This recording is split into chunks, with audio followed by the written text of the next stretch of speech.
no solo hablamos de cultura, la vivimos. Este es el espacio donde Colombia y Alemania se encuentran para compartir historias, tendencias, experiencias y preguntas que van más allá del idioma. En cada episodio exploramos temas que nos conectan como humanos.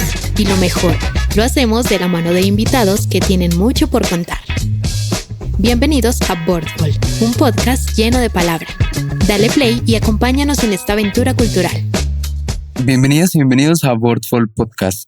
Soy Juan Pablo y les doy la bienvenida. El día de hoy contamos con una configuración especial pues aquí como en nuestra mesa.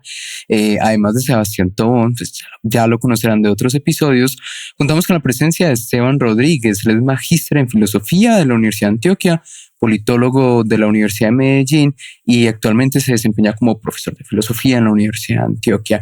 Bueno, nos va a ayudar un poco también a dirigir la conversación con nuestro invitado especial, de quien les hablaremos más adelante. Esteban, ¿cómo estás? Hola, ¿qué tal? Un saludo para todos los oyentes y quisiera pues agradecerle al Instituto Alexander von Humboldt y a Sebastián por haberme invitado a este podcast. No, con mucho gusto, Esteban. Y bueno, vamos entrando como en materia. Esteban, ¿qué piensas vos de las plataformas digitales en nuestra época? Sebas, yo creo que eso es una pregunta un poco complicada, ¿cierto? Su posición es sumamente ambigua. Por una parte, las plataformas, por ejemplo, las redes sociales, parecen tener un peso significativo, sobre todo en el mundo de la política. Gran parte de la campaña es dedicada a eso. Gran parte de la difusión de las fake news también transcurren por todo el medio de las redes sociales. Sí, es un gran vehículo de información. Exacto. Pero su alcance real es algo que no parece ser tan claro. Y uno siempre tiene la sensación de vivir en una ambigüedad entre un peso que quizás le atribuimos de sobremanera, pero por un lado un alcance que no nos queda aún claro y que creo que todavía es un problema que hay que revisar con medios teóricos, investigativos, empíricos, conceptuales. Bien, un poco la intención de este episodio es que reflexionemos todos alrededor del problema, digamos, de los procesos políticos contemporáneos, del papel de las plataformas digitales en el mundo del trabajo y del futuro de la democracia. ¿Sí? Para eso vamos a tener una entrevista muy especial. Espero que nos acompañen todos. Bueno, muy buenas tardes para todos los oyentes. Hoy nos acompaña Gustavo Robles. Queremos antes que nada pues como entrar a presentarlo antes de entrar en materia y discutir con él algunos asuntos pues que tienen que ver con su trabajo académico, político, intelectual, etcétera. Pablo, contanos quién es Gustavo. Bueno, Gustavo Robles es becario postdoctoral Goethe Henkel en la Universidad de Passau. Obtuvo su doctorado en filosofía en la Universidad Nacional de La Plata, en Argentina, donde fue profesor asociado. También es investigador del Grupo Internacional de Investigación sobre Autoritarismo y Contraestrategias, Fundación Rosa Luxemburgo, y ha realizado estancias de investigaciones en diferentes universidades alemanas, entre ellas la Universidad de Frankfurt, la Universidad de Jena y la Universidad Humboldt de Berlín. Sus áreas de interés incluyen la teoría crítica del pensamiento político contemporáneo, la filosofía social y la economía política del capitalismo digital. Bueno, te saludamos, Gustavo, que nos acompañas desde Argentina en este momento. Sabemos pues que tu sede normalmente es en Alemania, pero ahora te encontrás en Argentina y que vas a ir pronto otra vez pues a regresar a tus labores. Te agradecemos mucho por tu tiempo y que estés acá. Bueno, no, muchas gracias a ustedes, muchas gracias por la invitación y bueno, siempre un placer volver a vernos y charlar. Exacto, no, pues también personalmente cuento que conozco a Gustavo hace un buen tiempo. Nos conocimos justamente en Alemania, nos conocimos en el contexto pues de la universidad y hemos compartido espacios académicos, discusiones, etcétera. Y bueno, también ha estado acá en la ciudad de Medellín. Hace unos años estuvo dando unas charlas en la Universidad de Medellín justamente. Y bueno, nos alegra mucho pues contar con él, con su presencia hoy. La idea, Gustavo, es que hablemos un poquito, o sea, en primer lugar, que nos contes un poco. O sea, me interesa muchísimo que nuestros oyentes conozcan, se enteren, se empapen un poquito de cuáles son las posibilidades de enlazar, por ejemplo, el pensamiento político sobre el sur global con ciertas instituciones en Alemania. que en tu caso creo que ha sido, digamos, como una especie de recorrido permanente. Desde que te conozco justamente estás haciendo esto, ¿no? Yendo de grupos de investigación en investigación en Alemania, ¿no? Y con proyectos nuevos cada vez. Contanos un poquito cuál ha sido esta trayectoria, cuándo comenzó todo este proyecto, digamos, como de emplazar tu pensamiento político en Alemania, y cómo ha sido ese recorrido. Si puedes como contarle a los oyentes un poquito cómo ha sido esto. Sí, el recorrido, digamos, tiene como muchas facetas que incluso a mí se me vuelven muchas veces difícil de reconstruir, digamos, porque son muy variadas, pero ha sido constante. Yo creo que en el año 2013 al menos inicié un viaje a Alemania, o un viaje entre Alemania y Argentina, o entre Alemania y Latinoamérica, que todavía no terminó. Entonces, ese viaje, bueno, se había comenzado en un momento como bueno, muchos de nosotros, como vos también, mediante un financiamiento de la DAD, mediante una beca de la DAD, que primero me permitió hacer, bueno, un curso de alemán allá, y después hacer parte de mi investigación doctoral, o sea, 2 años de investigación doctoral en Alemania, en Frankfurt, y de allí quedé igual conectado con las redes extensísimas, tanto de estudiantes, de fundaciones, de financiamiento, de universidades, de proyectos de investigación que existen en Alemania y que en ese momento comenzaba a descubrirlos, digamos.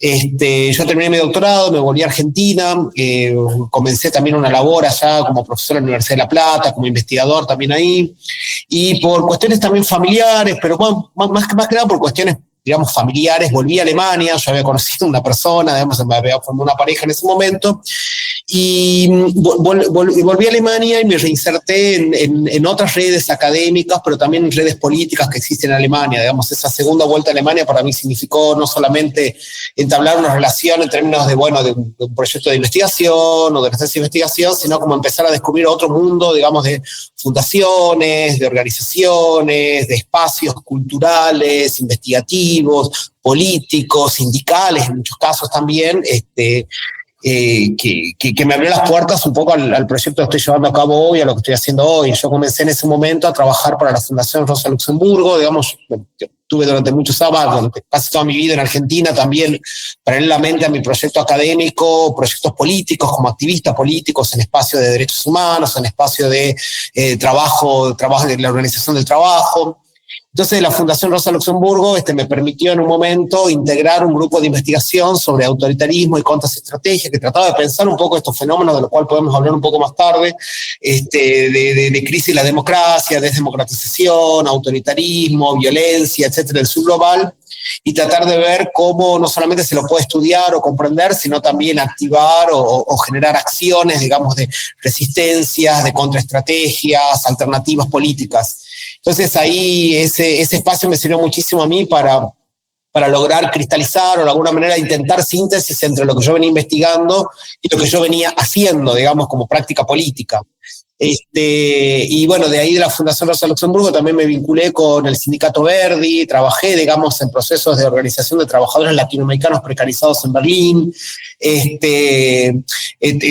Después de eso conocí un grupo de gente con la cual estuvimos, gente de Brasil, de la India, de Turquía, que estaba preocupado por los mismos problemas que yo, o sea, cómo aunar el activismo político con la investigación de estos fenómenos autoritarios, y presentamos un proyecto de investigación sobre capitalismo digital, autoritarismo y activismo en otra fundación que no fue otorgado, y eso me vinculó finalmente a la Universidad de Passau, que es donde estoy actualmente. La Universidad de Passau es una universidad bastante especial porque es relativamente nueva, es decir, del fin de los años 70, en un lugar un poco extraño, que es la frontera entre Austria y Alemania, ahí digamos en Baviera, pero que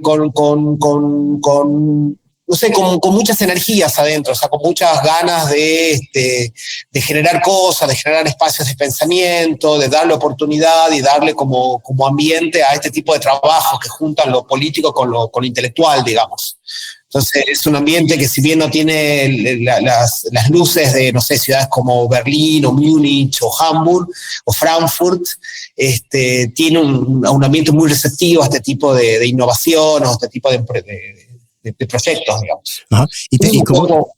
¿Y cómo terminó ese proyecto ahí en Passau, ¿no? O sea, ¿cómo fue ese proceso? Es interesante eso, sí, porque buena parte de las instituciones o estos organismos alemanes tienen un poco ese perfil. Bueno, necesariamente muy multicultural o muy cosmopolita, donde gente, bueno, nos pasó a nosotros, Seba, con encontrarnos en Frankfurt también, digamos, con un conjunto de gente que venía de lugares del mundo de que ni siquiera sabíamos, digamos, de ubicarlo en el mapa, y de repente estábamos ahí tomando un café, una cerveza. Entonces, bueno, la Fundación Rosa Luxemburgo nos puso en contacto a un grupo muy grande de investigadores activistas que venían trabajando en la cuestión del autoritarismo y las contraestrategias desde diferentes lugares. Nosotros comenzamos al interior de eso, comenzamos a elaborar nuestro propio proyecto, a elaborar sinergias internas con un grupo, con una amiga de Turquía, un activista de la India, un colega de Brasil, y a partir de ahí también nos fuimos poniendo en contacto también con toda una red de profesores, intelectuales, activistas, digamos, ya consolidados en el ámbito alemán. Entre ellos nos pusimos en contacto con alguien que estaba trabajando en Passau, Wolfgang Schaffer, un profesor de Passau, pero que también miembro de la Fundación Rosa Luxemburgo, también miembro del partido Die Linke, como intelectual de la izquierda alemana. Y él nos invitó a nosotros a presentar el proyecto en la Universidad de Passau, diciéndonos, bueno, que tenía un lugar interesante en su cátedra, que le gustaba el proyecto, la cátedra sobre políticas del desarrollo, con un enfoque muy fuerte en el sur global, con un enfoque crítico, digamos, acerca de las políticas de desarrollo mainstream, podríamos decir, o de la ciencia política mainstream, y con un intento de, en las mismas investigaciones, aunar una perspectiva política, un compromiso político también. Entonces, fue como la Fundación Rosa Luxemburgo nos puso en contacto no solamente con colegas que estaban investigando lo mismo, sino con una serie de redes al interior de Alemania, que nos ofrecía un espacio donde desarrollar esas ideas que nosotros teníamos. Y en ese sentido, este conjunto como de institución o de fundación o de espacio político son como muy, no sé, muy propicios y muy receptivos para este tipo como de proyectos. ¿Sí? Bien, y bueno, vayamos de una vez como entrando en materia. Nos gustaría mucho que nos contaras, en primer lugar, de qué se trata este proyecto. Sé que con la Rosa Luxemburgo estabas trabajando justamente el tema de nuevos autoritarismos, nuevas derechas, ¿no? Que es el tema que venías trabajando muy cerca a Alex Demirovich, si no estoy mal, y ahora estás trabajando justamente el asunto de plataformas digitales, pero creo que no has abandonado del todo esa perspectiva justamente de tratar de explorar cuál es la relación entre las nuevas formas de comunicación o las nuevas formas, digamos, de la vida social y ciertos procesos políticos de orden global, ¿sí? Entonces, contanos un poquito de qué se trata este proyecto en estricto sentido, cuál es el papel del sur global ahí, ¿sí? Contanos un poco. No, totalmente.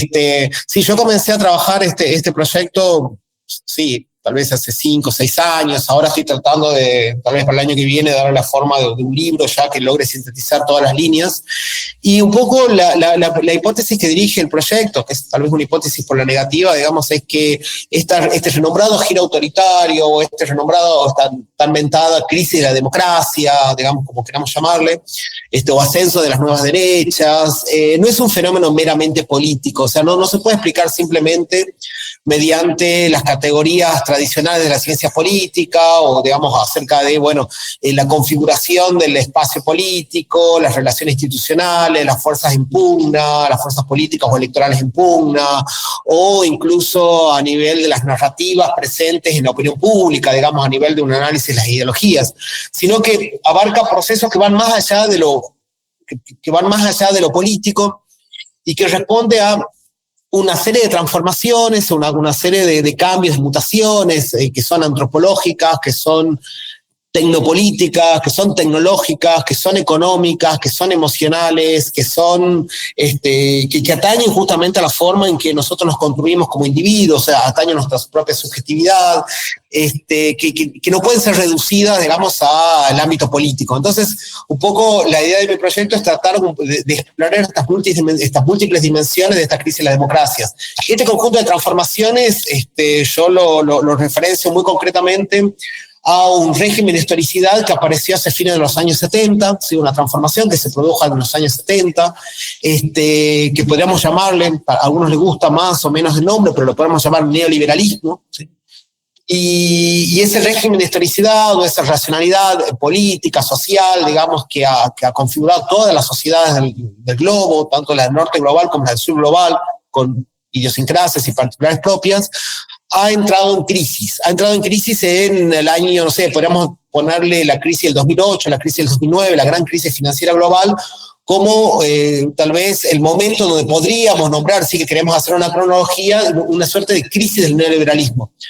Pero al mismo tiempo que ha entrado en crisis, el neoliberalismo ha seguido siendo muy efectivo y dominante como forma de gestión de la sociedad, forma de gestión de los estados, forma de gestión de los sentimientos, forma de gestión de la economía. Entonces, mi pregunta o mi pregunta de investigación es cómo el neoliberalismo continúa sobreviviendo, o sea, sobrevive al momento de su crisis. O sea, cómo cuando ya nadie cree esas utopías neoliberales de sociedades, no sé, abiertas, individuos felices, mercados eficientes, etcétera, etcétera, esas grandes utopías, cómo continúa siendo efectivo en la forma de gestionar nuestras vidas.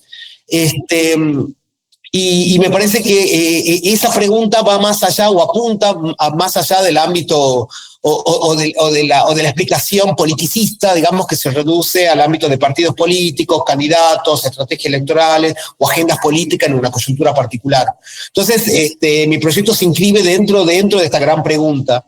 Y en ese marco intento comprender transformaciones tecnopolíticas, es decir, cómo la tecnología ha influenciado o ha transformado, la tecnología digital fundamentalmente, la forma en que llevamos a cabo nuestras tareas cotidianas y cómo eso también ha formado la forma en que, o ha reformateado la forma en que nos miramos a nosotros mismos, en que nos comprendemos a nosotros mismos, nuestra subjetividad o nuestras identidades. Esa es un poco la conexión que estoy tratando de llevar a cabo ahora.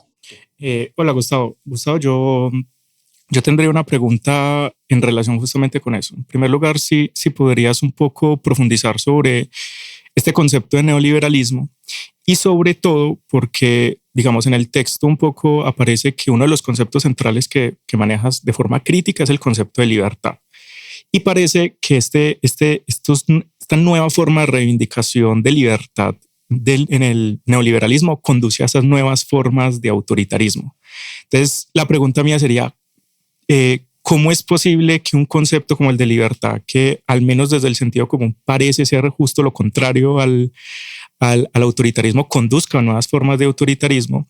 Y sobre todo si ese significante, para hablarlo en términos de Laclau, es cooptado, digamos, por estos discursos de derecha, ¿qué espacio queda entonces para movimientos, digamos, con fines emancipatorios, reivindicar el concepto de libertad? Sí, totalmente. Muy buena la pregunta. Yo creo que el concepto de libertad ha adquirido un carácter central, sobre todo en la pospandemia, o sea, un carácter político central, sobre todo a partir de la pandemia, a partir de la pospandemia. Y el concepto de libertad ha sido utilizado como una herramienta política, ideológica, por estas extremas derechas. Me parece que el énfasis fuerte en el concepto de libertad o en la idea de libertad o en la defensa de la libertad, digamos, de estas extremas derechas se puede ver con mayor claridad en la pospandemia. ¿Y qué pasó en la pandemia? Me parece que en la pandemia pasaron una serie de fenómenos que tienen que ver con, por ejemplo, con un proceso de inflación, de pauperización de nuestras vidas, una fatiga psicológica, digamos, también muy fuerte, a la cual estuvimos expuestos, y un agotamiento de un discurso moralizante basado en la solidaridad, en el cuidado, en el Estado.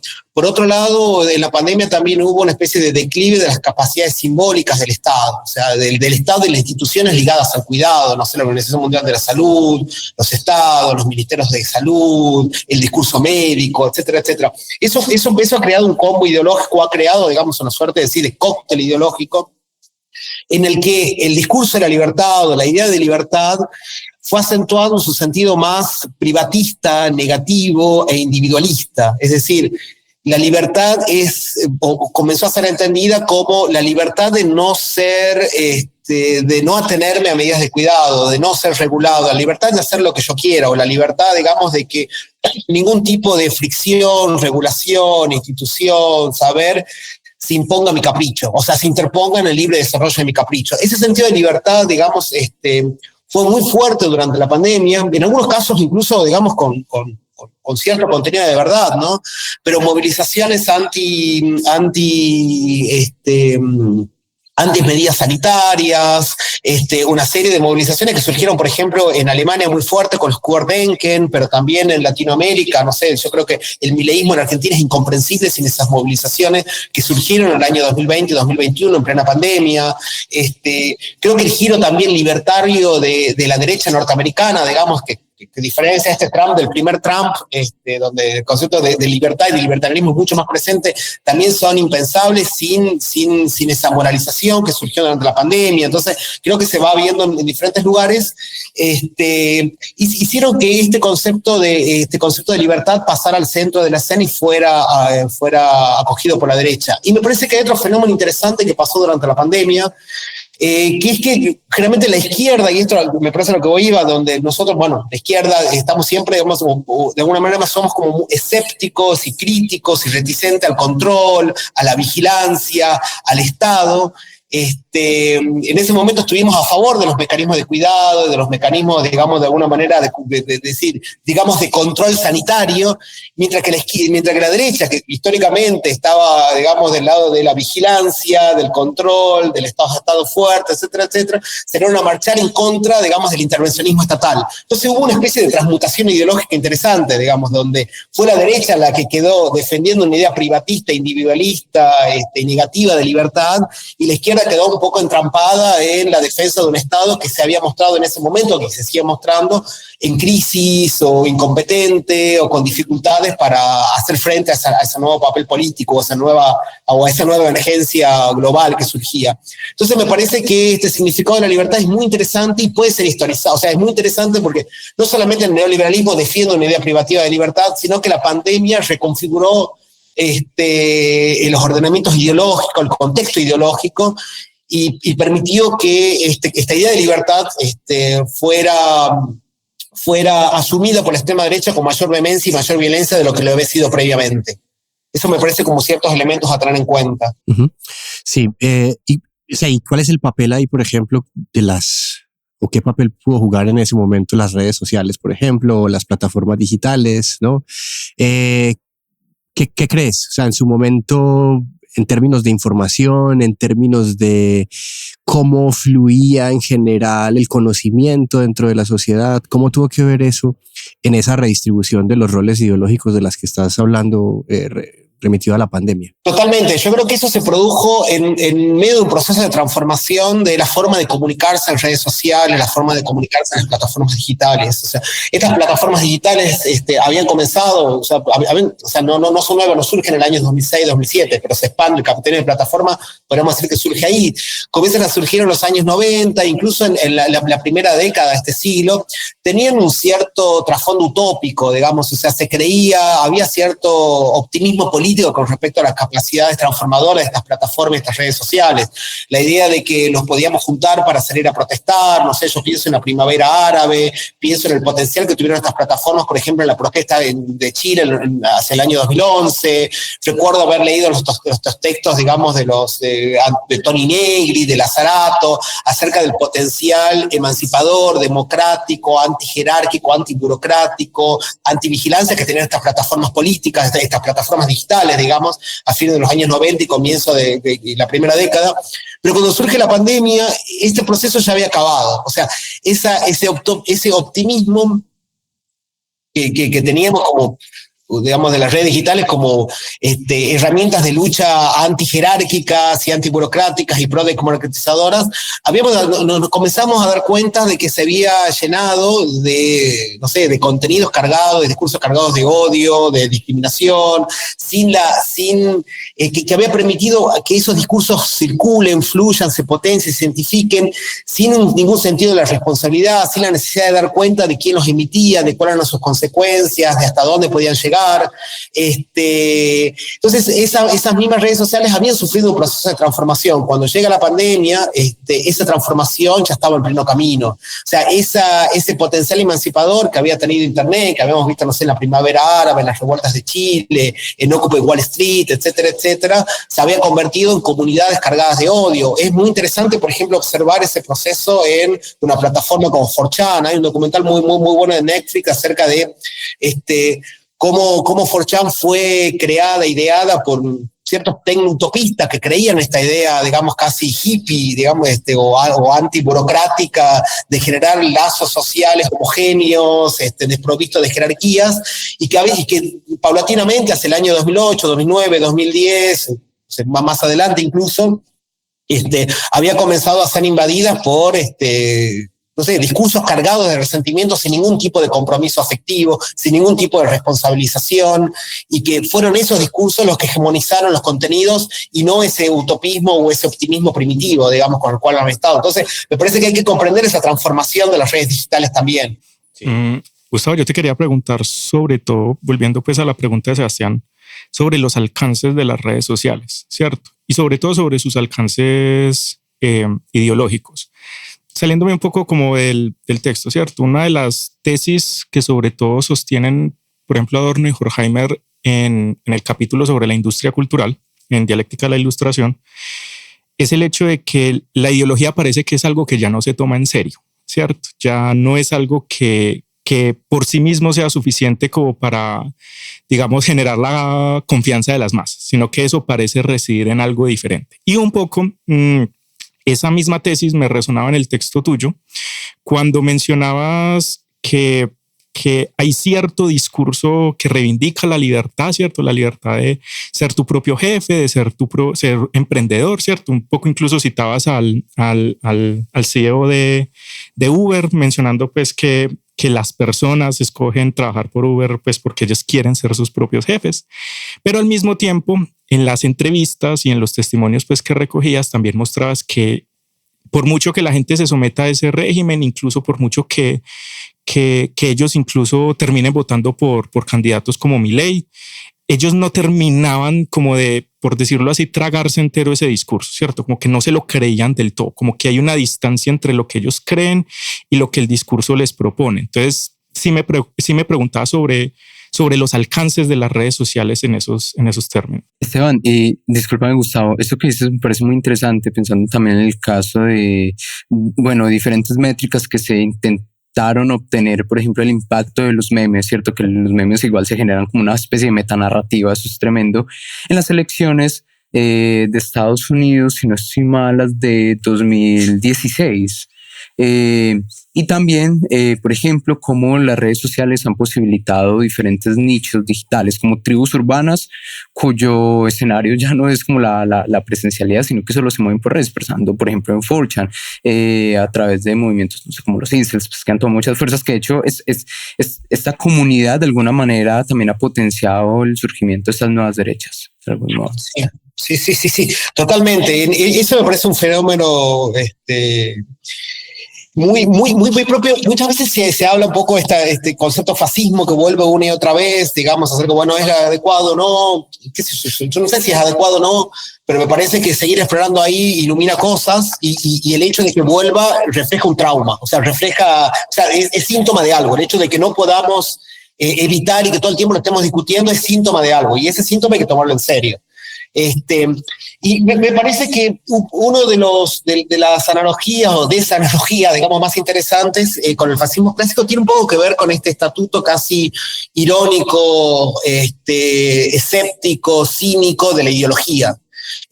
Digamos, me parece que el hecho de no tomarse en serio o del fascismo a sí mismo, de estas nuevas derechas a sí mismo, radica buena parte de su potencial, buena parte de su capacidad, digamos, de convicción. Es decir, si el fascismo de los años 30 eran nuestros grandes líderes, como, digamos, Mussolini, que todo era muy serio, era muy solemne, era muy monumental, eran grandes narrativas utópicas que proponían un futuro, que proponían un regreso al pasado, digamos, también al mismo tiempo, que proponían estados integrales, hombres nuevos, todos adultos, etcétera, etcétera.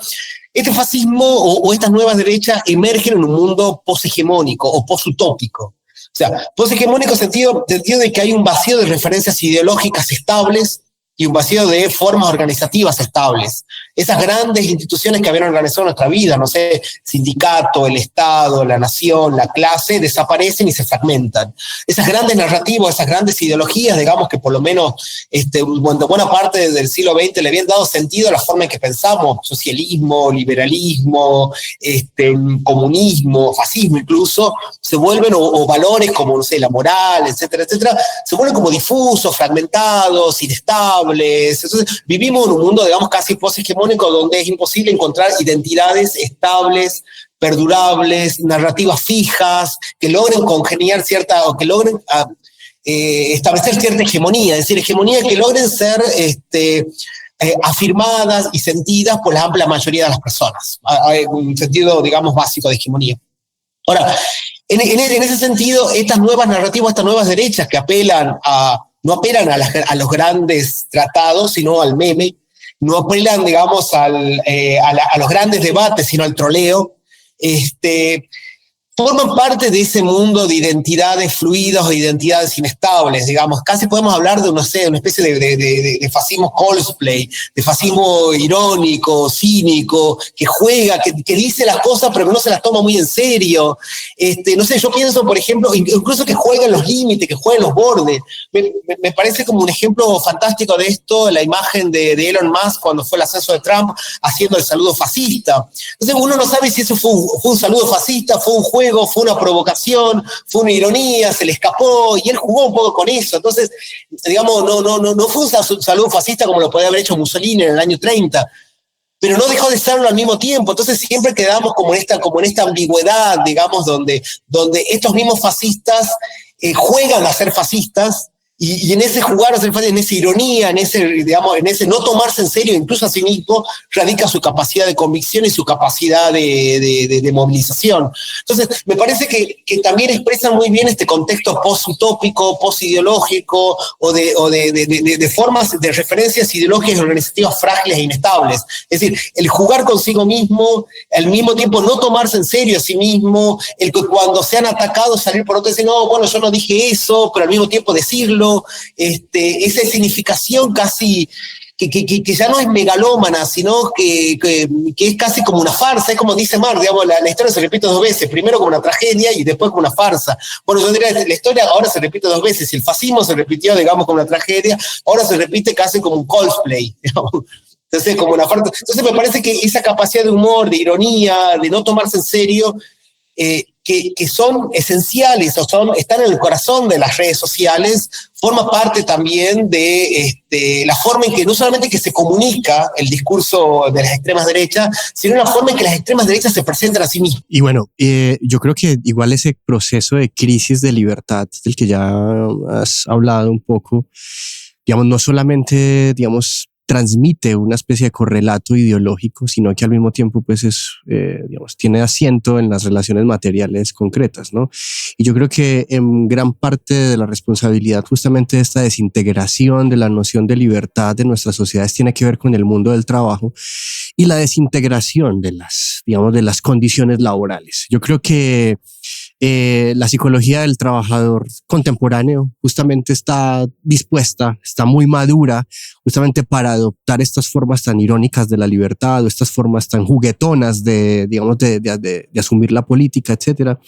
Y tiene que ver con el hecho de que también su propia existencia no es una existencia fija, no es una existencia estable, no es una existencia que se pueda inscribir en un proyecto, o que incluso se refleje en eso que hace un momento denominabas las grandes narrativas, ¿no? Los grandes símbolos, los grandes hombres, la adultez del trabajo, etcétera, etcétera, sino que hay una existencia particular desintegrada, y en esa medida esa existencia particular desintegrada se identifica muy fácilmente con la ironía, con el cinismo propio de la red social, ¿cierto? Y yo creo que ahí está, no sé cómo lo ves vos, si ahí está la base material de nuestra época, justamente también donde se construye, se crea, se produce esta psicología, digamos, del mundo social, tan dispuesta a esta forma autoritaria, digamos, tan flexible, ¿no? Totalmente. Yo creo que en el mundo del trabajo es esencial y fue un ámbito bastante, muy poco explorado por la teoría de democracia, por la teoría política, como ámbito de formación de subjetividades políticas. O sea, como la reflexión sobre las grandes categorías de la filosofía política, como, no sé, el poder, la democracia, el Estado, el consenso, siempre se detenían en la puerta de la fábrica. O sea, no entraban a la fábrica, por ponerle. Entonces, formaban parte de la opinión pública, de condición estatal, no sé, debates más, pero el trabajo era como, eso es otro tema.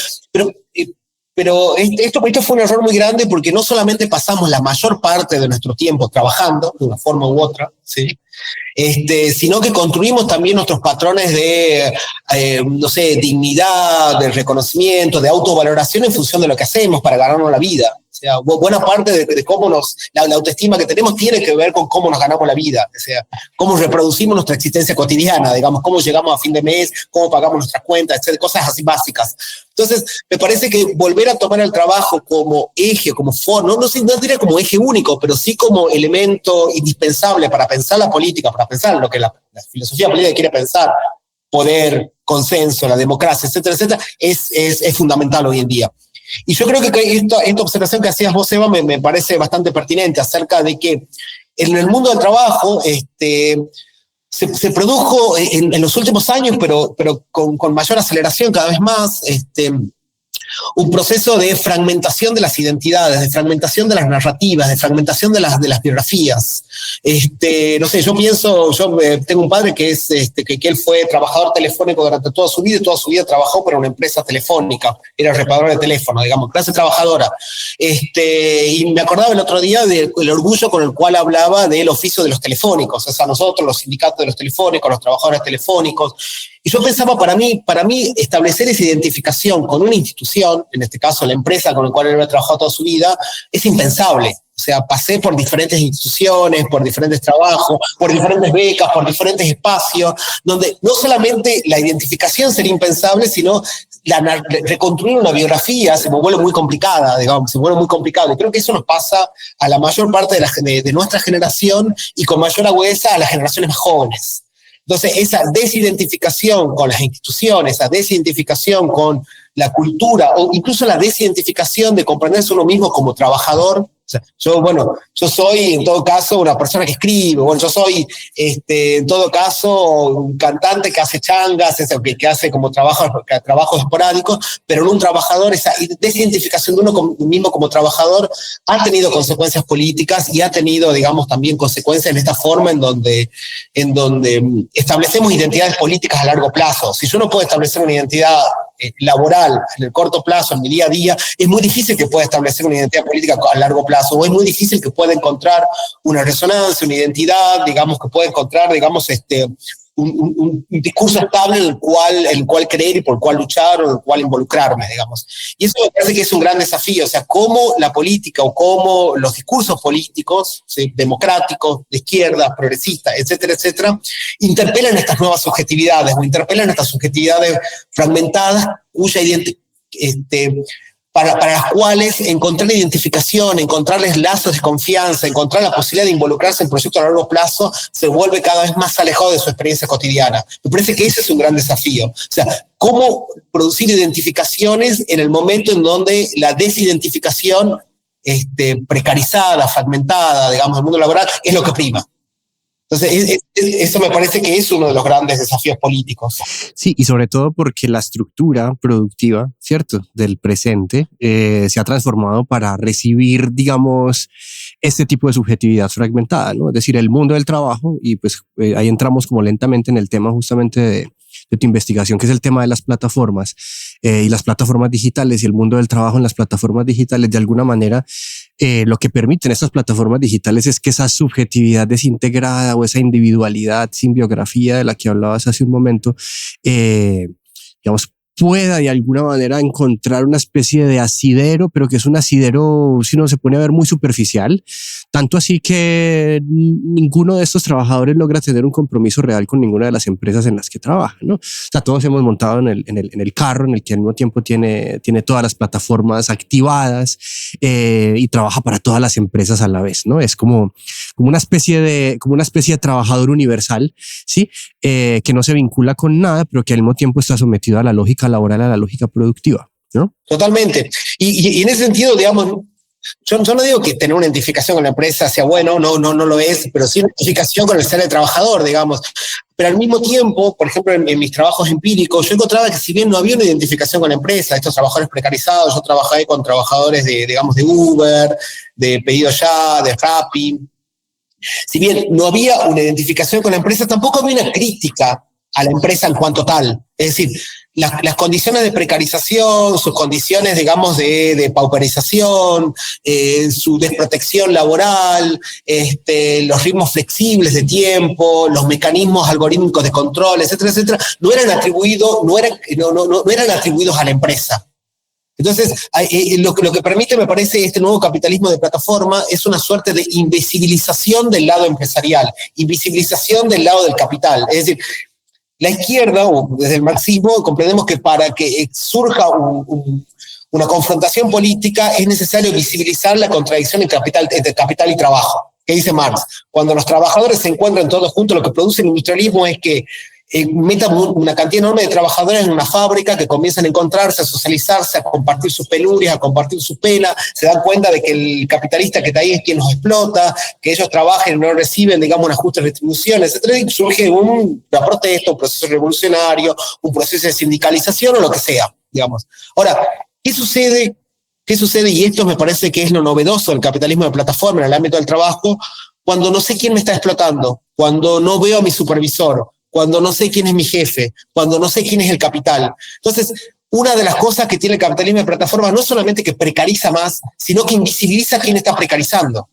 ¿Quién es mi jefe? Para un conductor de Uber. Mi celular, un algoritmo. ¿A quién me quejo? A una empresa que tiene 10 empleados en Holanda, o sea, en los Países Bajos. Entonces, me parece que ese oscurecimiento de la relación, de la contradicción de capital-trabajo, es una de las novedades más fuertes que está presentando el capitalismo de plataforma. Entonces, no solamente impide una identificación, sino lo que es mucho más fuerte, impide una identificación en el sentido de una referencia concreta acerca de cuál es la instancia explotadora y sobre quién me debería revelar. Entonces surge aquí, por ejemplo, yo en la mayoría de mis trabajos de campo, cuando le preguntaba, bueno, ¿a quién se deberían tus penurias, etcétera? Si en caso de que hay penuria, en caso de que haya explotación, etcétera, etcétera. Muchos trabajadores no consideran que están siendo explotados.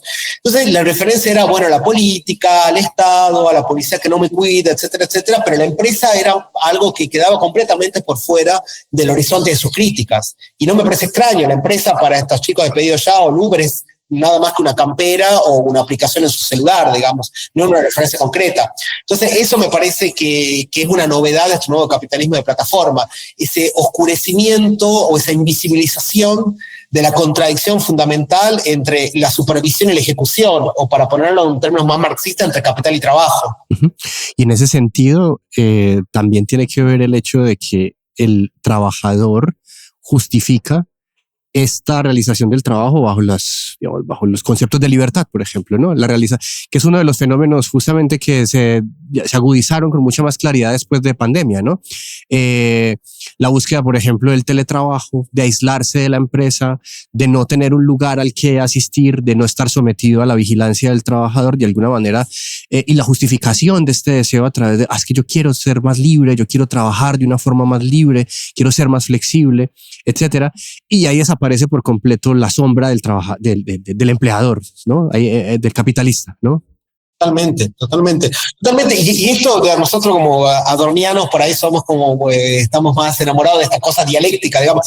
Ese deseo de autonomía y de libertad tiene un contenido de verdad y un contenido negativo, digamos, como Es decir, es legítimo, por un lado, querer trabajar con mayor libertad, querer autonomizarse. Yo en todas mis entrevistas lo que más valoraban era la ausencia de una supervisión, la ausencia de un jefe, pero al mismo tiempo la ausencia de un jefe implica la ausencia de un referente acerca de quién es el explotado y cuál no.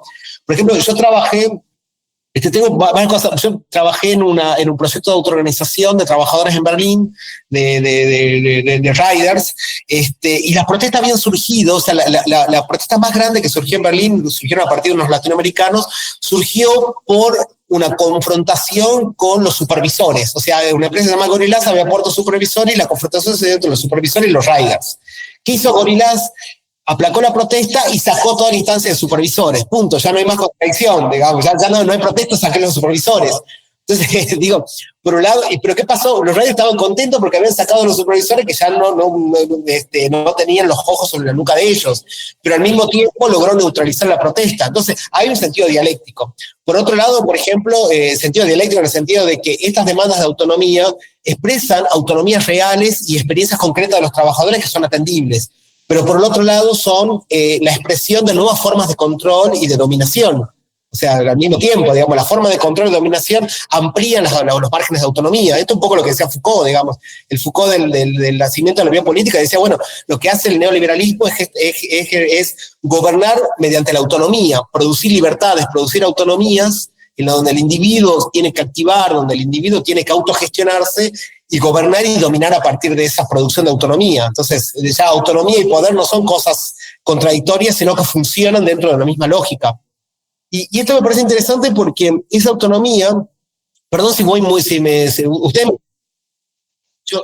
esa autonomía también surge como un elemento productivo en contraste con mercados laborales muy, muy pauperizados, limitados y explotadores y autoritarios. Entonces, por ejemplo, yo trabajé en entrevistas con trabajadores de mi ciudad, que es Tucumán, una ciudad al norte, una ciudad pobre de Argentina, que es un país que hace 10 años viene una crisis tremenda, crisis económica, de la cual mes a mes se profundiza. Y claro, cuando yo le preguntaba a estos chicos, bueno, yo venía con toda la literatura de leer a Foucault, estudios críticos de los algoritmos, qué sé yo, y las plataformas, que son algo malo, el capitalismo, bla, bla, bla, o sea, como teórico crítico, y me decía, mirá, este es el mejor trabajo que tuve hasta ahora. O sea, yo tengo 26 años y hasta ahora mi trabajo en Pedido Ya es el mejor trabajo que tuve. Porque me pagan más, no me retasean la plata, lo que gané me lo dan. No tengo obra social, pero en ningún trabajo anterior tuve obra social.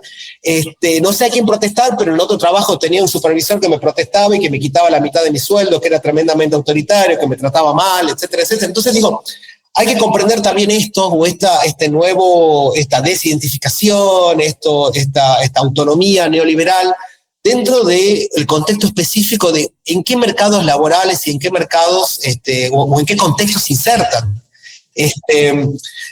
Para ellos trabajar en Uber, trabajar en Pedido Ya, trabajar en Rappi, era una forma de liberarse, y ahí viene de vuelta la idea de libertad, de la explotación de un dueño de un restaurante que lo trataba como el último escalón en la evolución humana.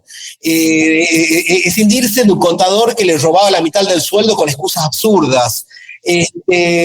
Escindirse, digamos, de alguna manera de ese jefe o liberarse de ese jefe que le decía que le hacía los aportes, pero no se los hacía. Entonces, me parece, también esa autonomía y la idea de libertad, o la idea de liberarse, necesita un contexto. Cuando hablamos de libertad, cuando hablamos de autonomía, el contexto importa. Entonces, autonomía y libertad con respecto a qué. Y ahí viene esta idea, no es solamente criticar a las plataformas o criticar estas nuevas formas de regulación de trabajo, sino criticar la forma en que trabajamos más allá de las plataformas. Cuando comparemos un trabajador de Uber, bueno, pensemos cómo trabajaba antes como taxista. Cuando comparemos un chico de Pedido Ya, cómo trabajaba antes como cadete de un restaurante. O sea, cuáles eran las condiciones y qué posibilidades le da un mercado laboral. Entonces esto nos exige también hacer una crítica acerca de la forma en que se regula y la forma en que se protege el trabajo más allá de las plataformas. De alguna manera como que hemos quedado atrapados entre la crítica de la libertad que se ha generado justamente en esta nueva forma, digamos, de la producción y la defensa de viejas instituciones, ¿no? Como que la izquierda también y la movilización política de izquierda se ha quedado atrapada ahí porque tampoco puede entender, digamos, ese deseo o ese anhelo de libertad justamente de las nuevas generaciones. y de alguna manera se ve muy tentada a defender la vieja burocracia del trabajo o las viejas formas del Estado, ¿cierto? Totalmente. Yo creo que hay una trampa ahí, donde la izquierda no tiene otras herramientas que la regulación sindical, como existía en el siglo XX, con sindicatos que ya no le importan estas nuevas capas de trabajadores, que no tienen herramientas tampoco para comprenderlas, donde hay una diferencia generacional muy fuerte. Yo lo que creo en ese sentido es que esas instituciones, yo soy un defensor del sindicato como institución, me parece que una sindicalización de nuestro trabajo hace a mejores condiciones y mejores herramientas para luchar por nuestros derechos, para luchar por nuestras condiciones laborales y para luchar por trabajar como queremos trabajar y para ser felices en nuestro trabajo, que en última instancia sería como el objetivo, digamos, del trabajo, ser feliz y autorrealizarte en eso que vos haces para ganarte la vida. Pero al mismo tiempo estos sindicatos han quedado con visiones muy vetustas, con una burocratización interna muy fuerte, con unas generaciones que no se van y se reproducen a sí mismos. A mí me pasó, por ejemplo, un caso concreto en Berlín, donde yo trabajé para un sindicato tratando de tomar cierta información para ver cómo sus trabajadores apropiados se podían organizar, se podía sindicalizar, se podía obtener como derechos. Pero me di cuenta que, por ejemplo, al sindicato en Alemania mucho no le importaba. O sea, realmente no le importaba estos latinoamericanos que venían por 6 meses o por un año a trabajar en plataforma. No le importaba mucho. Querían estar ahí para que después, no tengan mala prensa. A los chicos mismos tampoco le importaba mucho el sindicato, a quienes veían como unos burócratas, que se reproducían a sí mismos, unos señores alemanes de 60, 70 años que nada tenían para decirles. Lo mismo me pasó acá en Argentina, o sea, sin ir más lejos, también acá en Argentina, donde la cultura sindical, la cultura, digamos, política también, está completamente escindida de los valores, las emociones, las formas de vida de estos jóvenes, pues la mayoría son jóvenes que están trabajando en plataformas digitales. Entonces, y que ni siquiera entienden cómo funciona el trabajo. Entonces, sí me parece que la izquierda quedó atrapada entre una posición de, no comprender qué es lo que está pasando en este mundo, y cuando hay una pequeña comprensión tratar de retraducirlo a una especie de nostalgia de antiguas instituciones que hoy por hoy no están ofreciendo demasiado.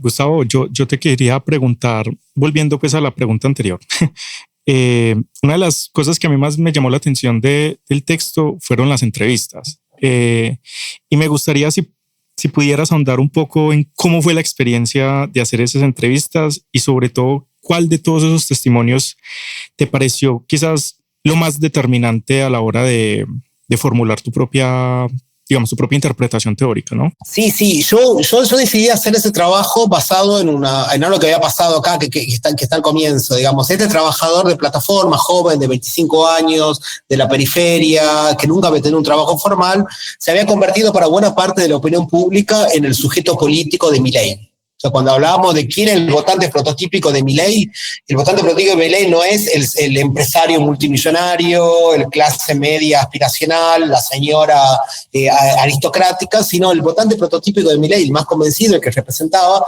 era un joven precarizado, con inserción laboral deficiente, que vivía en las periferias.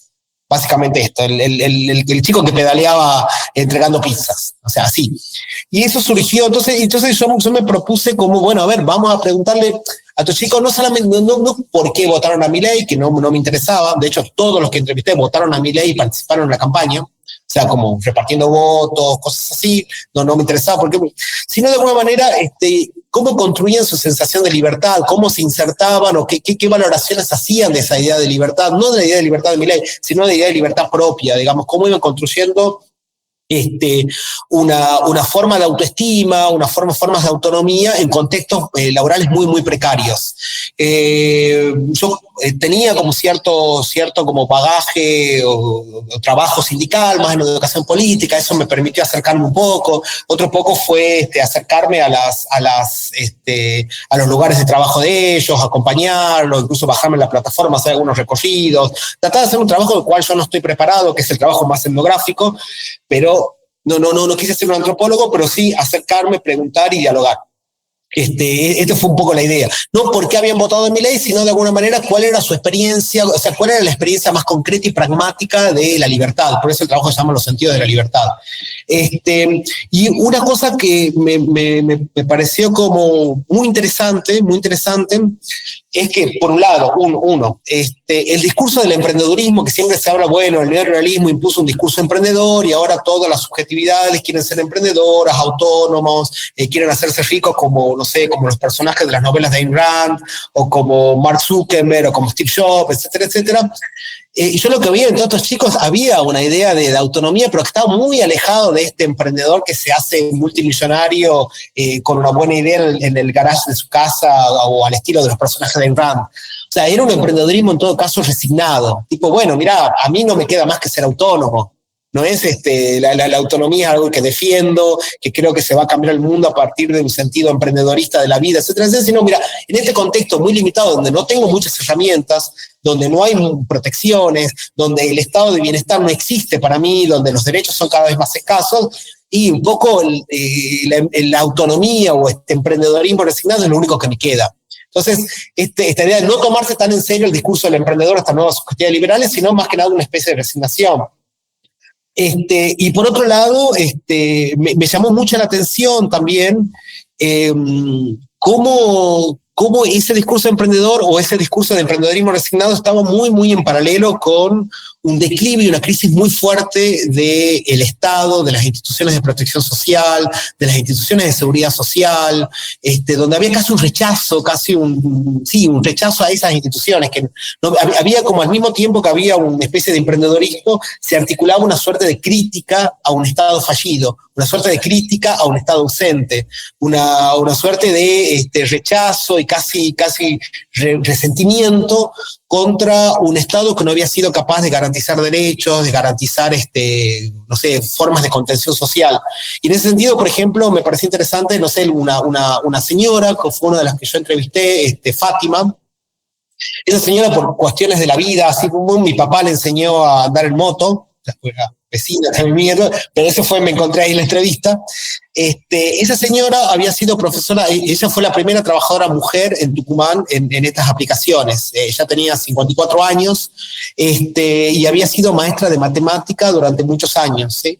Y ella había renunciado a un trabajo como docente para entrar a trabajar día y noche, durante la pandemia, para entrar a trabajar como repartidora, porque decía, primero, me gusta andar en moto, me gusta mucho andar en moto por la ciudad, o sea, es una pasión, o sea, no hay nada que me guste más que andar en moto. Eso me dijo, creo que el primer momento.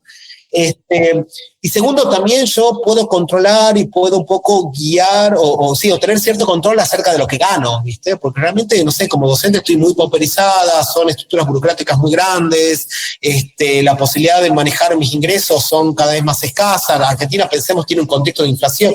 En ese momento tuvo un contexto de inflación muy, muy grande, entonces la posibilidad de obtener ingresos semana a semana implicaba una ventaja muy grande con respecto a la posibilidad de obtener ingresos mes a mes, una ventaja muy grande. Entonces, este testimonio me pareció muy interesante, porque era una mujer que ya tenía una experiencia laboral muy consolidada y que había renunciado a un trabajo que uno considera cualificado, por un trabajo que uno consideraría no cualificado o hiperexplotado, ¿sí? Entonces, eso me obligó a mí, ok, ¿qué está pasando aquí? Acá hay un cambio social que yo no estoy viendo, digamos, esto que yo consideraba como parte de cualificado, un trabajo, no sé, con expectativas, un trabajo, no sé, con proyecciones, etcétera, etcétera, fue rechazado en función de un trabajo que yo considero como el cúmulo de la explotación. Entonces, ahí había procesos que estaban pasando y que yo no lo estaba viendo, digamos. Entonces, ese testimonio sí me pareció como muy, muy interesante y me obligó como a replantearme algunas cosas. Para que vayamos cerrando, Gustavo, entonces, o sea, un poco como que la idea que queda acá es que pues, hay una estructura, ¿no? Hay una estructura social, hay una estructura productiva. Muchos han, digamos, hecho el diagnóstico de esta época con muchos términos, entre ellos tecnofeudalismo, capitalismo de plataformas, digitalización capitalista, etcétera, etcétera.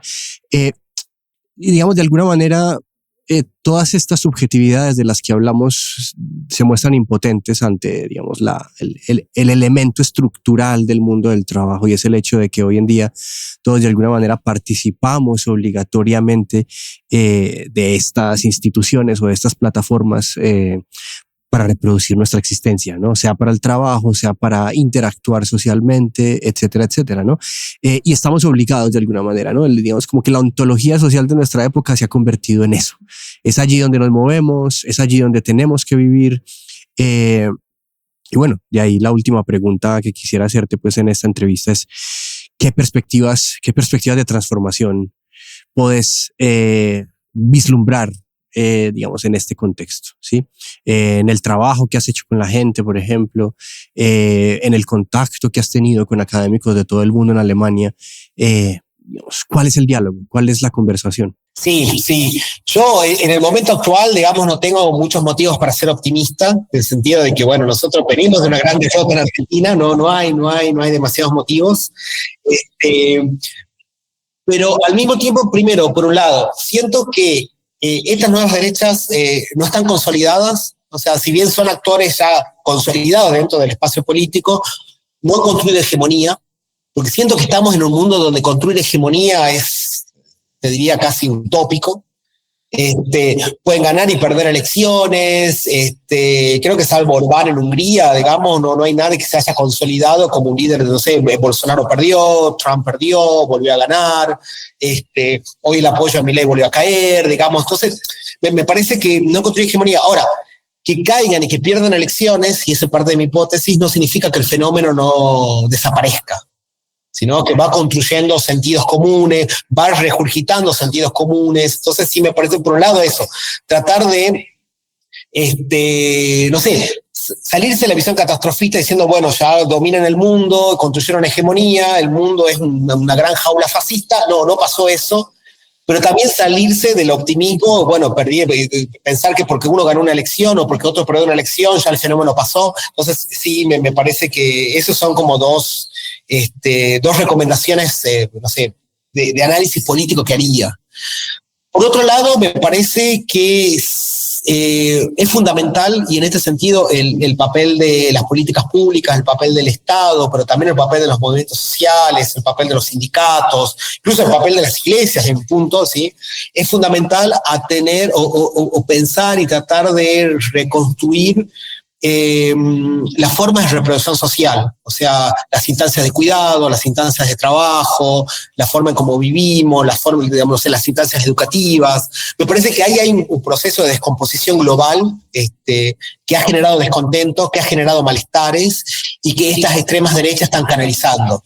Me parece que si no se mejora o no hay una preocupación fundamental por mejorar la forma en que las personas reproducen su vida, se educan, trabajan y se cuidan, ¿sí? Viven en un medio ambiente, el malestar va a ser cada vez mayor, y ese malestar lamentablemente no lo canalizó la izquierda, sino lo está canalizando la extrema derecha. Eso por otro lado, atener a esas estructuras de reproducción de la vida.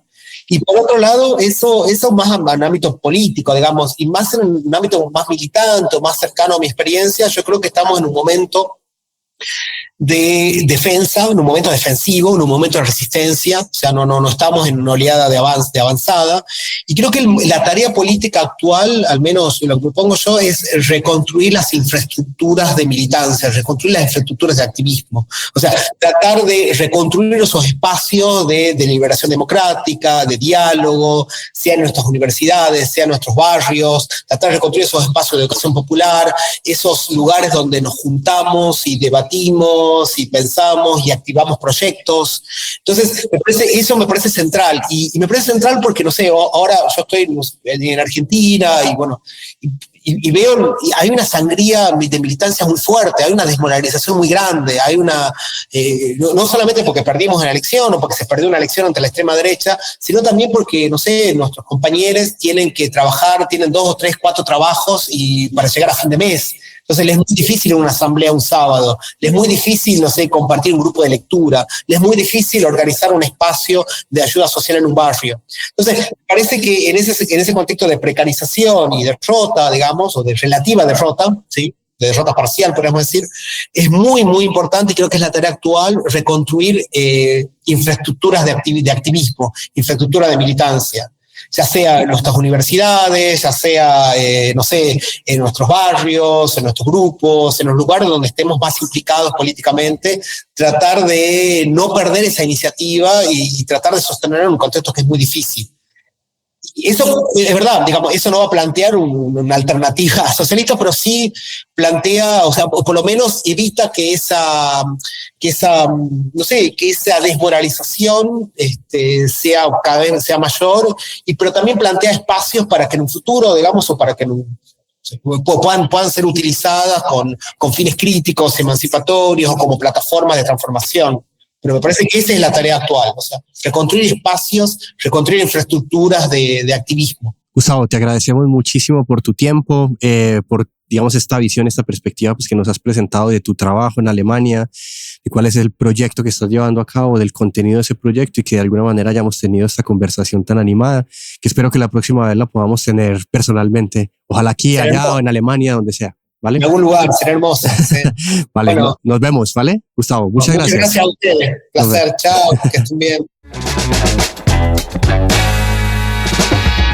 Recuerden que este 18 de septiembre tenemos la premiación de Alemania Imaginada, el arte de ver lo invisible, en el marco de Cinemancia, Festival Metropolitano de Cine, acompañado de una proyección de cortos de la directora polaco-alemana Ewelina Rosinska, con quien sostendremos una charla en este espacio. También el 21 de septiembre tenemos la presentación de nuestra traducción de la antología poética de Rilke, en alianza con Sílaba Editores. Esta presentación se hará en Fiesta del Libro de Medellín, en el auditorio Aurita López, a las 3 de la tarde. Gracias por acompañarnos y nos vemos en un próximo episodio.